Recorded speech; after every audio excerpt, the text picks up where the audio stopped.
ganito ba yung partner ko?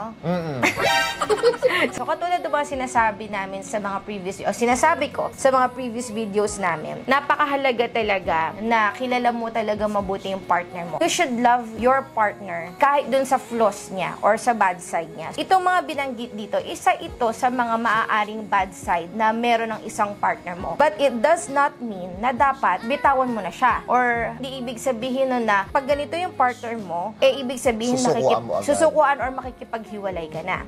Ang dapat unang-unang ginagawa when you see something bad or when you see a negative trait ng partner mo is to figure out bakit siya ganon. Kailan siya nagkakaganon? Ano yung mga bagay na nagtitrigger sa kanya para maging ganon siya? You really have to understand yung behavior ng partner mo. Understanding your partner and helping your partner improve themselves. Diba? Yun yung purpose mo as a partner. So ako, bilang partner niya, ako yung kailangan mahabang pasensya dahil nga yung partner ko is maiksi. Kung ano yung kakulangan ng partner mo, dapat yun yung kaya mong i-fill in para sa kanya.